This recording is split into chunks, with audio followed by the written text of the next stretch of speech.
In this one, I'm going to talk about uh, fairness in the music business and YouTube, and good stuff rising to the top, because it's kind of a, in the music business and YouTube is kind of a good analogy for that. It's sort of a, how can you say that? A fairy tale, a big fairy tale at times, that good stuff, good music rises to the top of the charts and so on. And you know, marketing engineers and people who do this stuff for a living uh, know that that's not necessarily true. That every every band you've ever heard of actually has been professionally marketed. My hot water, so I'm waiting for my hot water to get ready for a shower, so this will be not all that long. But who knows? I don't even pay any attention. I try to make them succinct, but these video logs. But it really is kind of tricky, because in the music business, you think, well, you know, uh, the good stuff automatically rises to the top, and it was independent marketing guys, I'll call them, that brought me into the music business in the first place, and into the major leagues, for major labels as a producer and engineer and consultant, other stuff, and every song you've ever heard, somebody paid so that you would hear that, and paid, to market it and advertise it.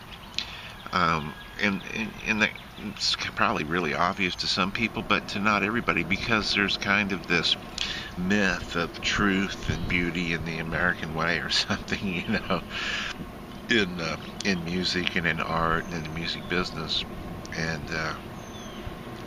it's just not true. It's a fairy tale. It is a business. YouTube is a business. I had no delusions about getting it's getting to the point where you have a better chance of getting struck by lightning than to have any significant amount of people look at your YouTube videos.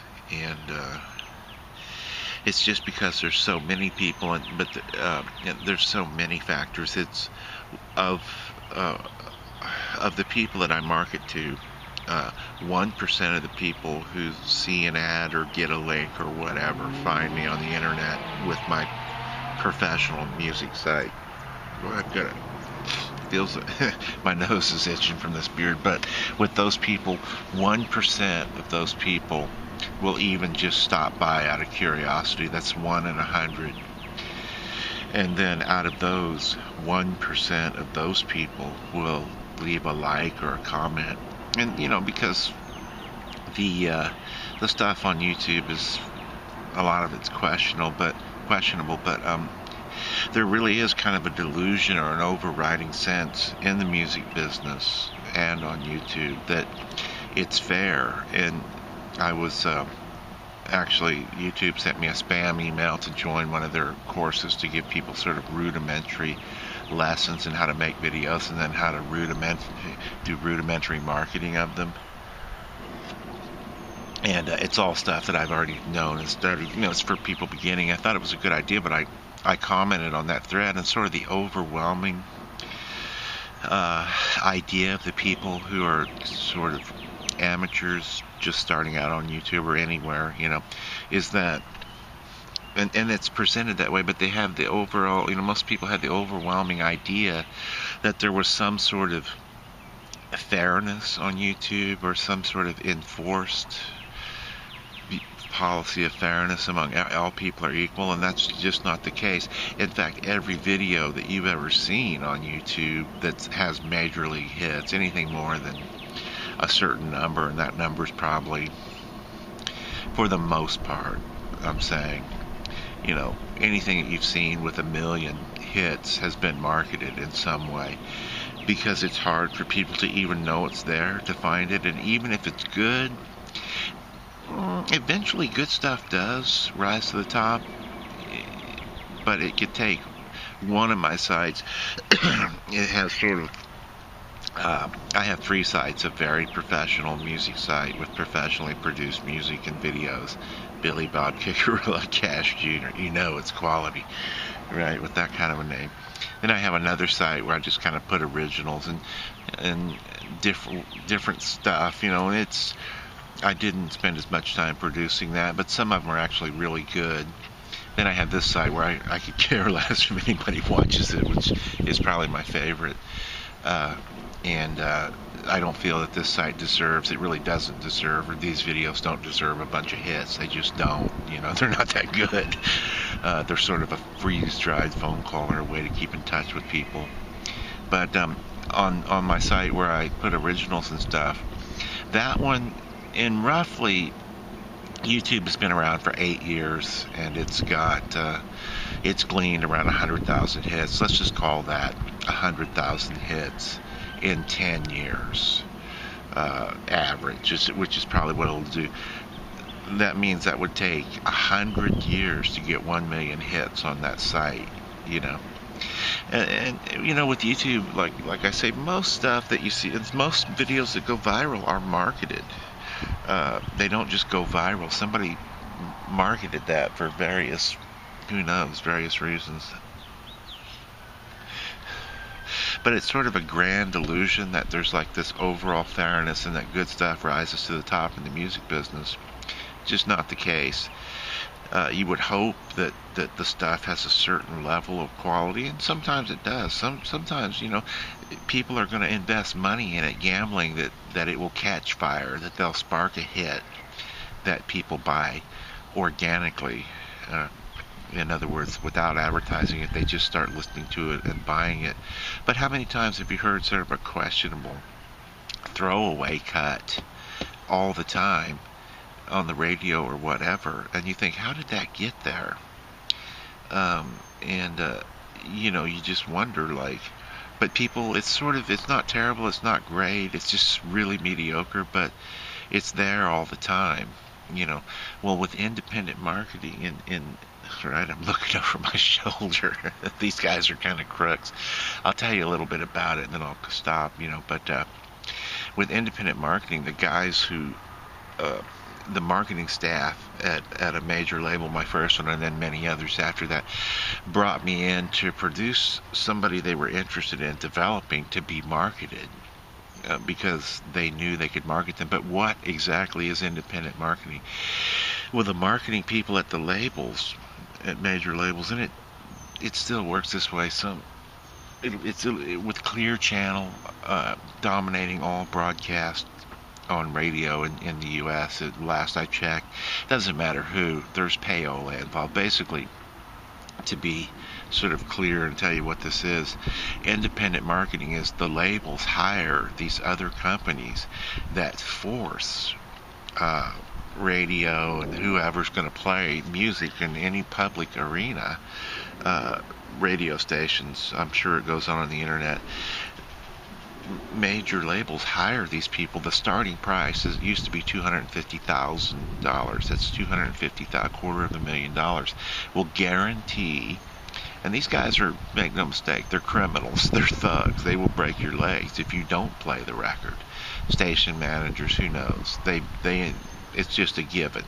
You pay the $250,000 to these thugs. Basically, they're not like.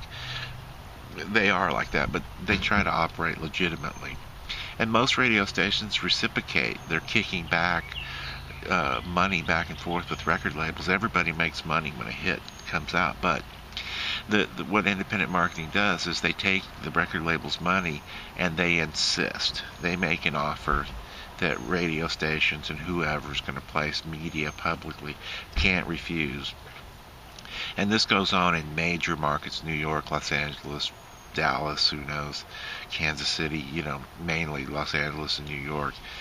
For 6 weeks, they guarantee that your song will be played in heavy rotation in major markets.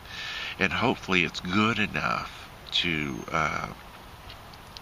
catch fire and start selling units, and people make money on it, and then it no longer has to be advertised. But there's a phenomenon in the music business too, where, and it's happened to me a lot. I've mastered thousands of records on all levels, from gold and platinum to nobodies, mostly nobodies. um, but I couldn't say mostly, but a lot of them. But there's a phenomenon of when you hear something enough. There's a bunch of records that I mastered where they were really good, but they didn't get marketed, so they didn't catch on ever anywhere. But there's some great stuff on there. And after hearing those things 8 or 10 times in the first day, and then years, I put things on a compilation that I thought were great, that I mastered. And after hearing them enough, you become so used to it that you're just like, oh, well, this is, clearly a hit, clearly amazing. And in other words, so that's what they're trying to do with independent promotion, is they're trying to get people to accept that this is a good song, even if it's sort of marginal, and that it should be played on radio. So there's a lot of stuff there. But no, there's no fairness. It's a business. The overwhelming sentiment on that thread that I was kind of following. Another thing I've learned on YouTube, I don't post back and forth on threads where there have been haters, because they tend to be so obsessed. They look at everybody who's posted on those threads and just thumbs down to everything indiscriminately, or hassle. I don't care about the thumbs down. It's just a hassle to receive spam emails from them, and there's not that many really. But anyway, the overwhelming sentiment was, oh, well, this would be fair. And people, complete amateurs, were going, saying stuff like, well, this wouldn't be fair to this person, or these type of, but would be fair to, and it's like, dude, you're not getting it.